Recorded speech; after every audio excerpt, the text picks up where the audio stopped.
else that's going to be present is termed the tarsal plate. The tarsal plate contains what's called the tarsal glands. Those are actually secreting an oil that help to moisten the eye. And our eyelashes, okay, the stuff that we, try really hard with mascara to make longer and longer and thicker and thicker and fuller and blah, blah, blah, blah, blah, blah, blah, blah, okay? I just love some of the commercials, okay, for mascara. I sit there and I just laugh. But anyway, that's me. Now, for the eyelashes, the really cool thing about an eyelash, these are guard hairs, okay? Meaning they are guarding the eye. And one of the things about them, at the base of every single hair, every single eyelash that you have, it's attached to a nerve. It's the reason that you're blinking about that bug trying to fly in your eye before it's even close to you. It's the reason that you blink before, like if somebody's got their finger coming at your eye or whatever, that you blink before, because it's picking up information way out here. That's how sensitive that information, that guard hair is. We're going to see that we have conjunctiva. Pretty sure some of you have heard of conjunctivitis, for example. May have even had it, okay? Conjunctiva, that's your transparent mucous membrane. And the job for that is to secrete a mucus to help keep the eyes moist. We're going to have our lacrimal apparatus, and that's going to contain a lacrimal gland, punctum, canaliculus, a sac, and a nasolacrimal duct. This is your tears. They help. What's important about tears? Help to clean and flush the eye. Is it true that different chemicals are expelled from your eye, like if you get really mad and you cry? Yeah. The makeup, the composition of the fluid when you cry is going to be different based upon what you're crying for. If you're crying based on happiness, the composition's different. Stress, it's different. Yeah, there is a difference to the composition. Because think about it. If you're under stress, your body's going to produce a certain type of hormone. That's going to be a particular type of chemical that will get excreted. Is that why you feel better after you cry? It could be. A lot of that comes to being more psychological, though, than physical, because it's a release of the stress. Okay? The tears, as we look at the gland and the ducts, the tears will flow across the eye as we blink and so forth and that sort of thing. They'll simply wash across the eye, move into this area of the punctum where it looks like it's a little hole that's present, and then we have these little canaliculi, these canals. Do y'all guys remember canaliculi? Okay, these little canals that'll move into the nasolacrimal duct, and from there, if we're okay, usually they just get swallowed down.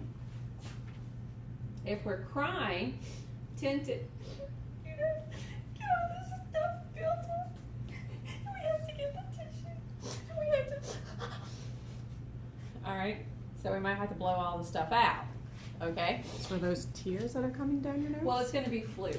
Okay. And so what it's doing is it's more than can be handled by the sinus cavities. And so we might end up having too much of a fluid production, and we just need to get fluid out. One of the other things that will happen with the lacrimal gland, because of the structure and what it's going to do, it can actually help deliver oxygen and nutrients to the eye to help kind of keep that eye in a good functioning way. Now, the thing that I want to point out about the eye muscles, I am not in any way asking you to learn them. We don't have that kind of time. But what I want you to notice about these eye muscles, the muscles that are going to be present on the eye, we're going to find that there are superior muscles, we're going to find that there are inferior muscles, we're going to have medial muscles, and we're going to have lateral muscles. They're very fine-tuned, okay? They're small muscles. Their control is beyond my ability to explain them to you. And it's the reason that we can look up, we can look down, we can look side to side, and we can roll our eyes. Believe it or not, these muscles should be exercised. Just like other muscles of the body. Meaning, you should take time every day, look up, look down, look side to side, and do it 5 or 10 times a day. Yep, they need to be exercised. Okay, I haven't watched it, but I recorded it because I read the description on like the Science Channel about the man who can pop his eyeballs out. How? Like, what, I know. It's one. You've seen that. Don't you remember Pirates of the Caribbean? How? Oh yeah. Okay. So how? Like, what is? How does that happen? How does somebody? Now, is his eyeball still attached Yes.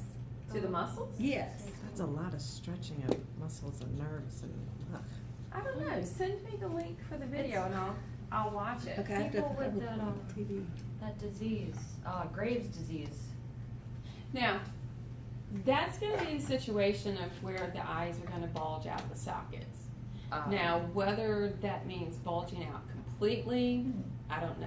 Because I'll that have woman, to watch it and then tell you because I didn't Okay. watch the it woman yet. with the world record of bulging her eyes out, she has Graves. It's like a weird form of Graves' disease. Send me that. Post it to our Facebook page. Yeah. Post it to our Facebook page so everybody can I have a share friend the with wealth of Graves'. information. Is it true that if you sneeze and cover your nose, your eyes can pop out? I think that Oh, is so. okay. Yeah. Thanks for Pressure. The pressure, yeah. Believe it or not, the eyes, even though these muscles are wonderful, don't get me wrong, okay? There are things like you can have some pressure behind your eye. If that pressure is not relieved, it'll push it out of the socket, okay? There can be injuries to the eye where your eye pops out of the socket. And I've heard people say, well, I had to push my eye back in, okay? I mean, imagine that, No. So, like, okay? would you be looking like at the I ground? mean, it would be, that to me, I don't want it to happen to me, but I sure watch you do it, So there you go. Now, in this structure of the eye, even though we have all of this really cool accessory structures to it, when we begin to look inward from those outward structures, okay, we're going to say that there are tunics. Now, everybody knows what a tunic is, right? Like you would put on the tunic, and it's supposed to cover you all over, okay? So, we're going to have 3 tunics that are present for the eye. We have the outer, the middle, the inner.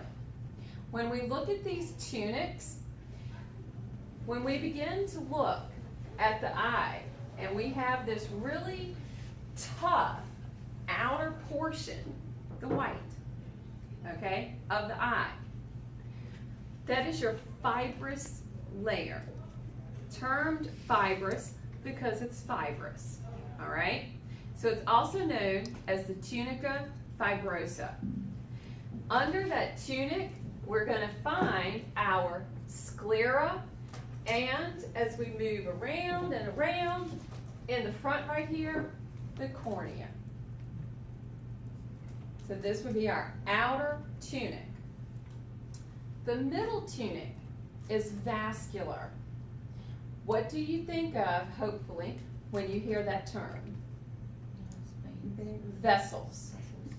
I'm going to get y'all to call those arteries and veins vessels before you leave my class.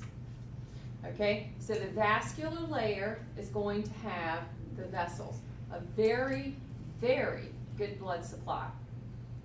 So in this middle layer, the tunica vasculosa,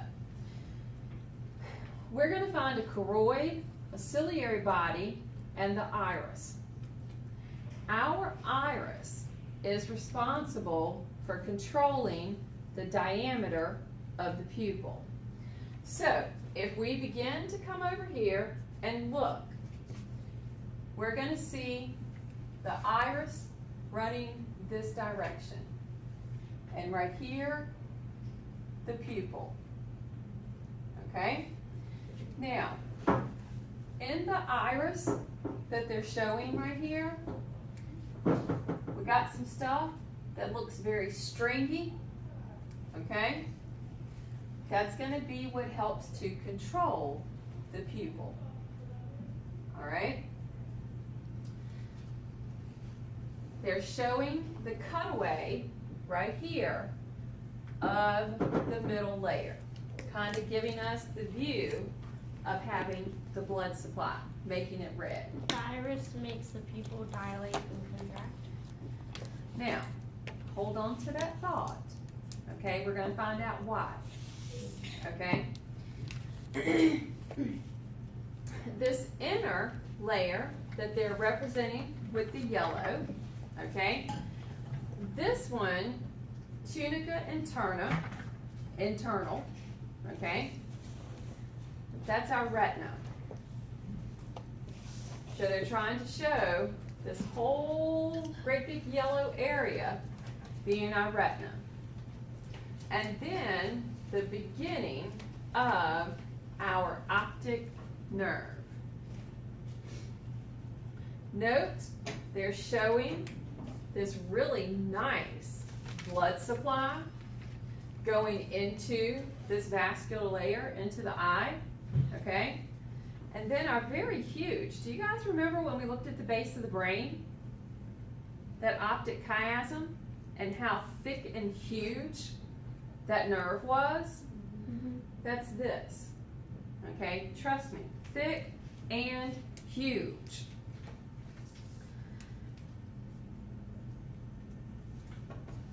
For the part that they consider the optical components, and how do we normally hear the term optics? You go to the optician, right? How else might you hear optics?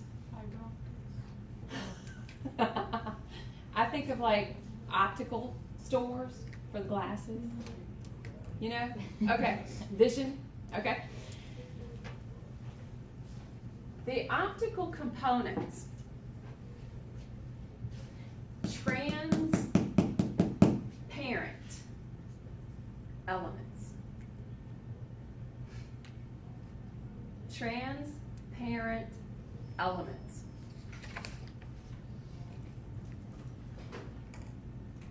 Emit light rays. What was vision? The light rays bouncing off of something, right? Mm-hmm. So our ability for the optics, that transparent element, the light rays that get emitted. Now, what they're going to do, they're going to bend those light rays. This is termed refraction.